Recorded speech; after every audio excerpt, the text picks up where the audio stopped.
Hello. आज की video का जो टॉपिक है वो है स्टोरेज क्लास। स्टोरेज क्लास का मतलब क्या होता है, स्टोरेज क्लास क्या होती है। स्टोरेज क्लास सी में जो स्टोरेज क्लास होती है वो डिटरमाइन करती है किसी भी वेरिएबल की लाइफ, उसकी विजिबिलिटी, उसका मेमोरी लोकेशन और उसकी इनिशियल वैल्यू। ये चार चीज़ें हमारी स्टोरेज क्लास में डिफ़ाइन होती है। और सी के अंदर जो स्टोरेज क्लास होती है वो चार टाइप की होती है, 4 टाइप की स्टोरेज क्लास होती है। स्टोरेज क्लास का मतलब ये होता है कि जब भी हम कोई वेरिएबल डिफाइन करते हैं उस वेरिएबल का लाइफ क्या होगा, ठीक है, उसकी विजिबिलिटी कहाँ तक होगी और उसका मेमोरी लोकेशन और उसकी इनिशियल वैल्यू। यानी कि कोई भी वेरिएबल जब हम डिफ़ाइन करते हैं तो वो कब से कब तक चलेगी, उसकी लाइफ कहाँ तक रहेगी और वो हमें दिखेगी कहाँ पर। मेमोरी लोकेशन यानी कि वो स्टोर कहाँ पे होगी, जब हम उसको डिफ़ाइन करते हैं तो वो स्टोरेज कहाँ पे लेगा और उसकी इनिशियल वैल्यू क्या होगी। ये चारों चीज़ें हर एक वेरिएबल में डिफ़ाइन होती है। जब भी अभी तक जो आपने वेरिएबल डिफ़ाइन किए हैं वो वेरिएबल बेसिकली लोकल वेरिएबल हैं। अभी तक हमने लोकल यूज़ किया है और लास्ट वीडियो में आपने लोकल एंड ग्लोबल के बीच में डिफरेंस देखा था और उसमें थोड़ा बहुत आपको पता भी चल गया होगा कि लाइफ एंड विजिबिलिटी हम कैसे देख सकते हैं, स्कोप क्या होता है बेसिकली उसका, ठीक है। तो ये सारी चीज़ें हमने देखी थी। अब हम स्टोरेज क्लास के अंदर मैं आपको अलग अलग टाइप के स्टोरेज बताऊंगी कि वो कैसे यूज़ होते हैं। इसमें जो होती है चार टाइप के स्टोरेज क्लास होते हैं। एक होता है ऑटो, दूसरा होता है स्टैटिक, तीसरा होता है एक्सटर्न और फोर्थ होता है रजिस्टर। ये चार टाइप की आपकी स्टोरेज क्लास होती है। जो ऑटो होता है, ऑटो बेसिकली ऑटो टाइप का जो हमारा स्टोरेज क्लास है ये स्टोरेज कहाँ लेता है, मतलब ऑटो हमारा वही वेरिएबल होता है जो नॉर्मली आप वेरिएबल को डिक्लेयर करते हैं। जो नॉर्मल वेरिएबल डिक्लेयर होते हैं दैट इज़ ऑटो वेरिएबल। आप कह सकते हो ऑटोमेटिक या ऑटो वेरिएबल हम उसको कहते हैं, ठीक है। तो ऑटो वेरिएबल का स्टोरेज कहाँ होता है, इसकी स्टोरेज होती है मेमोरी में। यानी कि जब आप कोई भी वेरिएबल डिफाइन करते हो तो मेमोरी के अंदर स्टोर करता है डेटा को। मेमोरी का मतलब क्या होता है, कौन सी मेमोरी में, रैम के अंदर। यानी कि रैम के अंदर जो है वो वेरिएबल जो है डिफाइन होता है और उसकी डिफ़ॉल्ट वैल्यू क्या होती है, डिफ़ॉल्ट वैल्यू उसकी होती है गार्बेज। गार्बेज का मतलब होता है अगर आप कोई वेरिएबल डिफाइन कर रहे हैं और उस वेरिएबल को आपने किसी वैल्यू से इनिशलाइज अगर नहीं करा तो उस वेरिएबल के अंदर कोई भी वैल्यू आ सकती है जो हम नहीं पता लगा सकते हैं। कुछ भी वैल्यू आ जाएगी, कुछ भी वैल्यू आ जाती है उसको हम गार्बेज वैल्यू कहते हैं, ठीक है। तो इसकी इनिशियल वैल्यू क्या होती है, गार्बेज वैल्यू होती है।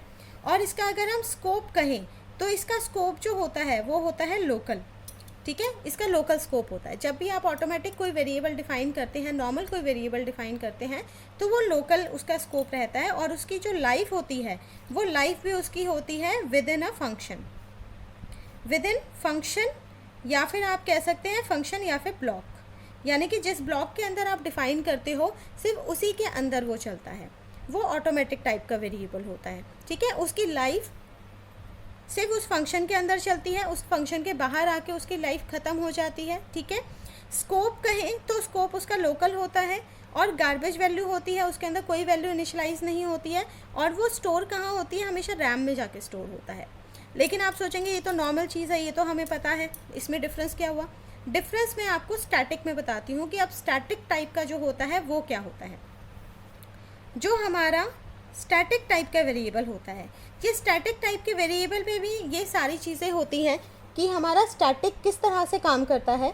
जो स्टैटिक टाइप का वेरिएबल है उसकी स्टोरेज कहाँ होती है, उसकी स्टोरेज भी हमारी रैम के अंदर होती है कि रैम के अंदर हम इसको स्टोर करते हैं। यानी कि जब भी ये वेरिएबल डिफ़ाइन किया जाता है स्टैटिक टाइप का।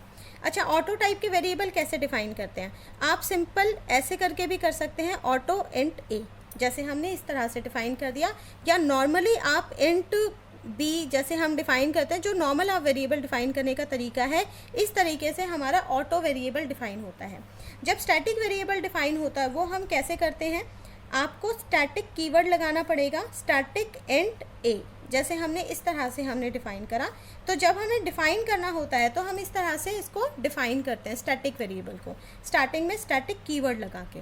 तो स्टैटिक जो होता है वो स्टोरेज उसकी रैम में ही होती है, ठीक है, लेकिन इसकी जो डिफ़ॉल्ट वैल्यू होती है, डिफ़ॉल्ट वैल्यू इसकी होती है 0, इसमें गार्बेज वैल्यू नहीं होती। यानी कि अगर आपने स्टैटिक इंट ए डिफाइन कर दिया तो जब आप ए की वैल्यू को प्रिंट करोगे तो वो 0 ही प्रिंट करेगा बाय डिफ़ॉल्ट, उसकी वैल्यू में कोई गार्बेज वैल्यू नहीं होती है, ठीक है। और इसका जो स्कोप होता है, अगर हम इसके स्कोप की बात करें तो स्कोप इसका लोकल ही रहता है, ठीक है, यानी कि विद इन अ ब्लॉक चलता है। लेकिन इसकी जो लाइफ है वो लाइफ इसकी पूरे प्रोग्राम में रहती है, यानी कि विद इन प्रोग्राम, पूरे प्रोग्राम के अंदर रहती है, होल प्रोग्राम के अंदर रहती है, पूरे प्रोग्राम के अंदर ये काम करता है, ठीक है। ये जब भी मतलब अगर आप एक फंक्शन से दूसरे फंक्शन में भी अगर कॉल कर रहे हैं तो तब भी ये स्टैटिक टाइप का जो वेरिएबल है उसका जो लाइफ है वो ख़त्म नहीं होता, उसकी लाइफ रहती है, ठीक है। चलिए अभी हम इन दोनों के बीच में डिफरेंस देखते हैं प्रोग्राम के थ्रू से कि कैसे इसके बीच में डिफरेंस है, क्या जो मैंने बताया क्या वो एक्चुअल में काम करता है।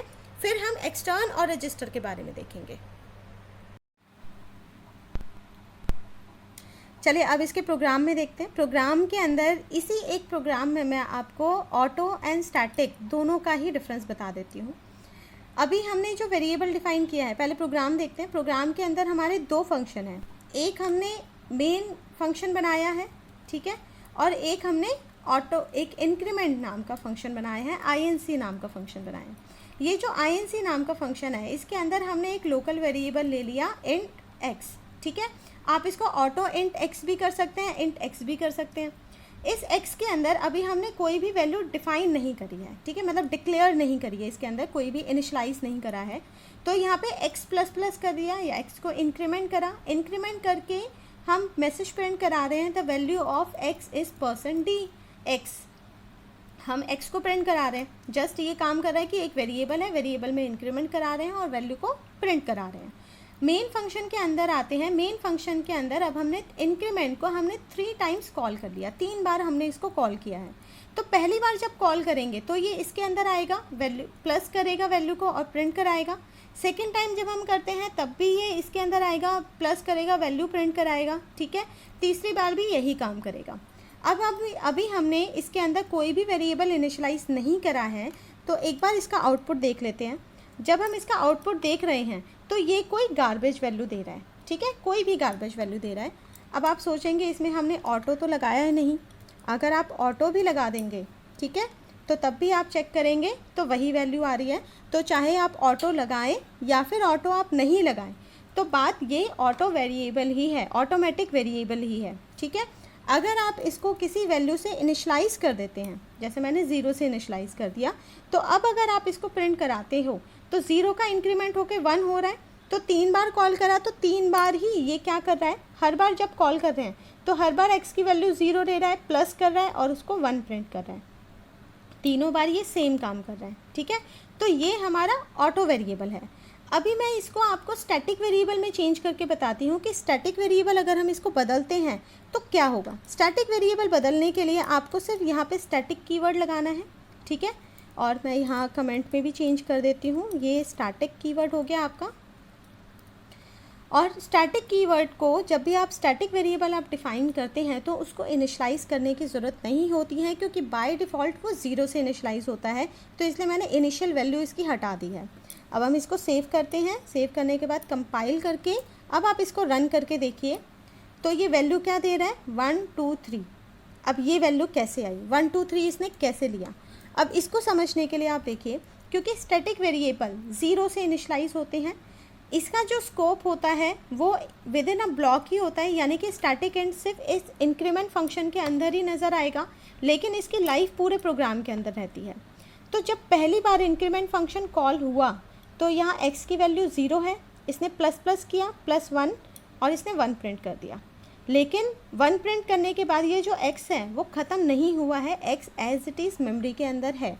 जब दूसरी बार हमने x को इंक्रीमेंट को कॉल किया तो कॉल करने के बाद ये दोबारा से x जो है डिफ़ाइन नहीं हुआ, वो पुरानी वाली x वैल्यू लेगा उसमें प्लस प्लस करेगा तो 1 का वो 2 हो जाएगा और ये 2 प्रिंट करेगा। फिर दोबारा से ये वापस आया यहाँ पर, तीसरी बार जब इंक्रीमेंट कॉल हुआ तो x अभी भी ख़त्म नहीं होगा क्योंकि इसका जो लाइफ है वो होल प्रोग्राम के अंदर है, तो x अभी भी है और x के अंदर 2 वैल्यू ऑलरेडी है, x की वैल्यू 2 है, तो यहाँ पे x में प्लस प्लस करा तो वो 3 हो गया, फिर उसने 3 प्रिंट करा, फिर वो बाहर आके अब वो ख़त्म हो रहा है। ठीक है, तो यानी कि स्टैटिक वेरिएबल का जो स्कोप होता है वो विद इन अ ब्लॉक होता है, लेकिन उसकी जो लाइफ होती है वो होल प्रोग्राम में रहती है। तो इस वजह से यहाँ पे स्टैटिक जब हमने किया तो इसने पहले वाला जो वैल्यू है रिटेन रखी, प्लस प्लस करके उसको 2 कर दिया, फिर उसमें प्लस प्लस करके 3 कर दिया, यानी कि जितनी बार इंक्रीमेंट फंक्शन कॉल हो रहा है वैल्यू नई इनिशलाइज नहीं हो रही है, वही पुरानी वैल्यू में उसने प्लस करा है। ठीक है, तो ये बेसिक डिफरेंस है आपका ऑटो एंड स्टैटिक के अंदर। स्टैटिक फंक्शन जो स्टैटिक बेसिकली जो हमारे वेरिएबल है ये बहुत इंपॉर्टेंट वेरिएबल है एग्ज़ाम पॉइंट ऑफ व्यू से, क्योंकि इसके प्रोग्राम इसमें डिफरेंस बहुत आता है कि स्टैटिक क्या होता है, स्टैटिक के जो फीचर्स बताए हैं कि उसकी लाइफ क्या है, गार्बेज कहाँ पे स्टोर होता है, इनिशियल वैल्यू उसकी क्या होती है, उसका स्कोप क्या है एंड उसकी लाइफ क्या कहाँ तक रहती है। तो ये बहुत इंपॉर्टेंट है, ये आप ज़रूर इसकी प्रैक्टिस करिएगा और इसको याद ज़रूर कर लीजिएगा स्टैटिक को, क्योंकि इट्स वेरी इंपॉर्टेंट। अब मैं आगे आपको एक्सटर्न और उसकी भी बताती हूँ, एक्सटर्न और हमारे रजिस्टर जो वेरिएबल है उसमें क्या डिफरेंस होता है वो भी मैं आपको अभी बताती हूँ। अब हम एक्सटर्न और रजिस्टर समझेंगे कि एक्सटर्न और रजिस्टर कैसे काम करता है। जो एक्सटर्न हमारा वेरिएबल है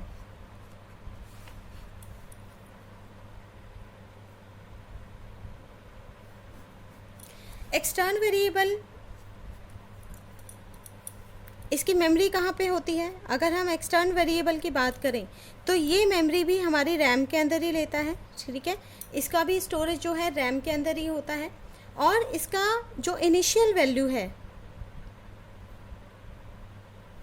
इनिशियल वैल्यू भी इसकी 0 ही होती है। ठीक है, और एक्सटर्न वेरिएबल को डिक्लेयर करने के लिए हम क्या लिखते हैं, हम वही जैसे हमने स्टैटिक लिखा था उसी तरह हम एक्सटर्न इंट ए इसी तरह से हम डिक्लेयर करते हैं।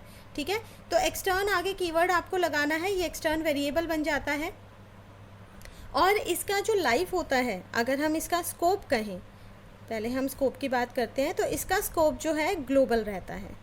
ग्लोबल का मतलब होता है कि इसका स्कोप किसी एक प्रोग्राम के किसी एक फंक्शन के अंदर नहीं रहता, इसका स्कोप ग्लोबल है, यानी कि ये पूरे हर एक फंक्शन में ये यूज़ हो सकता है, किसी भी फंक्शन में यूज़ हो जाएगा ये तो। और इसका जो लाइफ है वो लाइफ भी जो ग्लोबल वेरिएबल होते हैं उसकी लाइफ पूरा होल प्रोग्राम में रहती है, यानी कि पूरे प्रोग्राम तक इसकी लाइफ रहेगी। ठीक है, तो एक्सटर्न भी बिल्कुल ग्लोबल वेरिएबल की तरह ही काम करता है, ग्लोबल ही होता है, इसका इनिशियल वैल्यू 0 रहेगा। ठीक है, इसके बाद हम रजिस्टर वेरिएबल की बात करते हैं। तो रजिस्टर टाइप का जो हमारा वेरिएबल होता है इसको कैसे हम यूज़ करते हैं, जो रजिस्टर की मेमोरी होती है ये कंप्यूटर रजिस्टर्स में जाते हैं। कंप्यूटर की जो रजिस्टर मेमोरी होती है उस मेमोरी के अंदर इसका स्टोरेज होता है। अब रजिस्टर मेमोरी क्या होती है, रजिस्टर मेमोरी बेसिकली बहुत स्मॉलेस्ट मेमोरी होती है। जैसे आपने कैशे के बारे में सुना था कि कैशे मेमोरी होती है, कैशे सीपीयू के जस्ट उसके पास की मेमोरी होती है जिससे सीपीयू डेटा लेता है, और जो कैशे है वो डेटा कहाँ से उठाता है, वो रजिस्टर से डेटा उठाता है। रजिस्टर्स बेसिकली बहुत स्मॉलेस्ट अमाउंट की मेमोरी होती है जिसमें सिर्फ जैसे 16 बिट की मेमोरी हो गई, ठीक है, 32 बिट की मेमोरी हो गई, वो डिपेंड करता है आपके सिस्टम की कॉन्फ़िगरेशन के ऊपर। तो सिस्टम की कॉन्फ़िगरेशन के ऊपर 16 बिट, 32 बिट या फिर 64 बिट्स, यानी कि रजिस्टर्स की जो मेमोरी होती है वो बिट्स में होती है। ठीक है, ये बहुत बड़ी मेमोरी नहीं होती है, बिट्स में मेमोरी होती है। और रैम के अंदर जो मेमोरी होती है वो तो बाइट्स में होती है। जैसे हमने इंटीजर टाइप वेरिएबल डिक्लेयर करा तो 2 बाइट की हो गई। ठीक है, तो वो बाइट्स में हमारी होती है, ये बिट्स में होती है। बाकी बिट्स को मिला के आप बाइट्स बना सकते हो, लेकिन रजिस्टर मेमोरी होती है बहुत थोड़ी, ये इससे ज़्यादा बड़ी मेमोरी नहीं लेता है। रैम के अंदर तो आप पूरा एरे भी डिक्लेयर कर सकते हो। अगर आपने 20 का एरे डिक्लेयर करा है इंटीजर टाइप का तो वो 40 बाइट की मेमोरी लेता है। तो उसी तरह से यहाँ पे भी हमारा है, लेकिन ये बहुत स्मॉलेस्ट मेमोरी होती है। तो ये रजिस्टर में मेमोरी लेगा। इसकी जो इनिशियल वैल्यू है वो होती है गार्बेज वैल्यू। ठीक है। गार्बेज वैल्यू होती है, इसकी कोई डिफ़ॉल्ट वैल्यू नहीं होती है, इनिशियल वैल्यू गार्बेज रहेगी। इसका जो स्कोप होता है वो भी हमारा लोकल रहता है, ठीक है। और इसकी जो लाइफ होती है वो लाइफ क्या होती है, वो विद इन अ फंक्शन होती है, विद इन अ फंक्शन, यानी कि एक फंक्शन के अंदर ही चलती है, फंक्शन से बाहर इसकी लाइफ नहीं होती। एक तरह से वही लोकल हो गया, ब्लॉक के अंदर है तो ब्लॉक के अंदर ही चलेगा, ब्लॉक के बाहर नहीं चलेगा, ठीक है। तो अभी आपको डिफरेंस नहीं समझ में आ रहा होगा। बेसिकली जो स्टोरेज क्लास होती है उसके अंदर सिर्फ इन्हीं चारों चीज़ों का डिफरेंस पूछा जाता है कि मेमोरी कहाँ पे स्टोर होती है, इनिशियल वैल्यू क्या होता है, स्कोप क्या होती है और लाइफ क्या होती है, ये इन्हीं चारों का डिफरेंस होता है। तो मैंने जो आपको ये बना के दिया है, डिफरेंस बता के दिया है, तो यही डिफरेंस आपका एग्ज़ाम में आएगा, तो आपको इसी तरह से समझना है इसको। अब हम इसका प्रोग्राम देखते हैं। एक्सटर्न वेरिएबल कैसे डिफ़ाइन किए जाते हैं। हमने ऊपर सबसे पहले, क्योंकि एक्सटर्न जो होता है वो ग्लोबल वेरिएबल होता है, तो सबसे पहले आपको ग्लोबली जो है ये वेरिएबल डिफ़ाइन करना पड़ेगा। मैंने इंट ए डिफ़ाइन कर दिया। उसके बाद मेन में आके, जैसे मेन के अंदर अब हम ए को यूज़ करना चाहते हैं, तो ए को हमने क्या डिफ़ाइन कर दिया, एक्सटर्न इंट ए। आपको यहाँ पे दोबारा बताना पड़ेगा कि ये जो ए है वो एक्सटर्नल हमने डिफ़ाइन कर चुके हैं। और जब हम इसको प्रिंट करेंगे तो अभी देखो यहाँ पे ए में कोई इनिशियल वैल्यू नहीं है, यहाँ पे कोई ए में इनिशियल वैल्यू नहीं है, लेकिन जब हम इसको प्रिंट करते हैं तो एक्सटर्न की हमने डिफ़ॉल्ट वैल्यू क्या देखी थी, 0। तो ये डिफ़ॉल्ट वैल्यू क्या दिखा रहा है, 0 दिखा रहा है। तो एक्सटर्न वेरिएबल हमारे क्या होते हैं, डिफ़ॉल्ट हमारा 0 होता है। और अगर एक्सटर्न वेरिएबल को आप किसी वैल्यू से डिफ़ाइन भी करना चाहें, अगर मान लो यहाँ पे मैंने कोई वैल्यू दे भी दी, तो आप इसको कंपाइल करके चेक करें। तो कंपाइल करने पर इसने एक एरर दिया, तो एरर उसने क्या दिया कि extern variable can not be initialised, कि एक्सटर्नल वेरिएबल के जो है इनिशलाइज नहीं हो सकते, ठीक है। तो एक्सटर्नल वेरिएबल को आप इनिशलाइज नहीं कर सकते, इसकी डिफ़ॉल्ट वैल्यू 0 होती है और इसको ग्लोबली आपको डिक्लेयर करना पड़ता है और उसके बाद आप लोकली इसको यूज़ कर सकते हैं। ये हमारा एक्सटर्न टाइप का वेरिएबल हो गया, ठीक है, एक्सटर्न वेरिएबल। अगर हम इसी तरह से रजिस्टर की बात करें तो चलिए रजिस्टर वेरिएबल को देख लेते हैं। रजिस्टर वेरिएबल हमारे इस तरह से हैं, ये देखें। अब रजिस्टर वेरिएबल जो होते हैं उसकी गार्बेज वैल्यू क्या मतलब इनिशियल वैल्यू क्या होती है, गार्बेज वैल्यू होती है। जैसे मैं गार्बेज इसकी बात करूं, अगर मैं 0 इनिशलाइज नहीं कर रही हूं, मैंने इसको रजिस्टर एंड डिक्लेयर कर दिया। अब हम प्रिंट कर रहे हैं वैल्यू ऑफ ए की वैल्यू को प्रिंट कर रहे हैं और उसका एड्रेस प्रिंट कर रहे हैं। अब एड्रेस प्रिंट करने का मेरा यहाँ पे मैं क्यों प्रिंट कर रही हूँ, क्योंकि जो रजिस्टर टाइप के वेरिएबल होते हैं वो रैम में स्टोर नहीं होते हैं, वो रजिस्टर में स्टोर होते हैं, जैसा कि मैंने अभी आपको बताया कंप्यूटर रजिस्टर में। और जो प्रोग्राम है वो हमेशा रैम से डेटा उठाता है, यानी कि वो प्रोग्राम रैम में चल रहा है तो रैम में डेटा उठा रहा है। अब जब आप इसको रन करते हैं, जैसे पहले मैं कंपाइल कर दूं, तो कंपाइल करने पर ये क्या बता रहा है, ये एक एरर दे रहा है। और एरर में क्या बता रहा है कि must take address of a memory location, यानी कि कंप्यूटर मेमोरी में इसको कोई लोकेशन चाहिए। कंप्यूटर मेमोरी का मतलब होता है रैम में इसको कोई लोकेशन चाहिए, बट रजिस्टर टाइप का जो मेमोरी है वो रैम में लोकेशन लेता ही नहीं है, वो रजिस्टर में लेता है, ठीक है। तो अगर आप इस रजिस्टर को हटा दें और फिर आप इसको कंपाइल करते हैं तो कोई एरर नहीं है, क्योंकि अब ये नॉर्मल ऑटो इंट हो गया है, ऑटोमेटिक इंट हो गया है।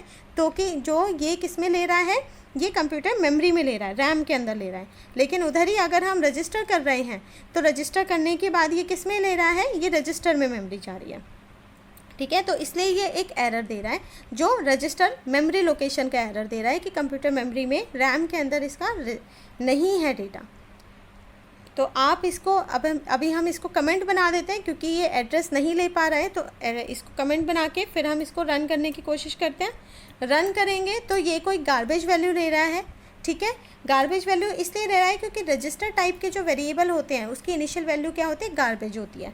तो आप इसके अंदर कोई भी इनिशियल वैल्यू आप इंसर्ट कर दो, कोई इनिशियल वैल्यू आप दे दो, तो ये इनिशियल वैल्यू ही ये उसको लेगा, ठीक है। तो इस तरह से अब हमने चारों टाइप के आपके स्टोरेज क्लास हमने डिस्कस कर लिए हैं। हमने प्रोग्रामेटिकली भी इसको देख लिए हैं कि कैसे ये प्रोग्राम में इनका क्या बिहेवियर रहता है, कौन सी वैल्यू इनिशियल वैल्यू लेती है, कौन से टाइप के हमारे मेमोरी में रैम में स्टोर होते हैं, कौन से रजिस्टर में स्टोर होते हैं, और किसका स्कोप लोकल है, किसका स्कोप ग्लोबल है, इन सब चीज़ों को समझना बहुत ज़रूरी है। तो आप इनको समझिए, इसके प्रोग्राम की प्रैक्टिस करिए, ठीक है। Local and global within a program या विद इन अ फंक्शन कैसे काम करता है, इस चीज़ को समझना ज़रूरी है। तो इसको समझिएगा। अगर कोई क्वेरी होती है, किसी तरह की कोई प्रॉब्लम होती है, तो आप मुझसे पूछ सकते हैं। Thank you.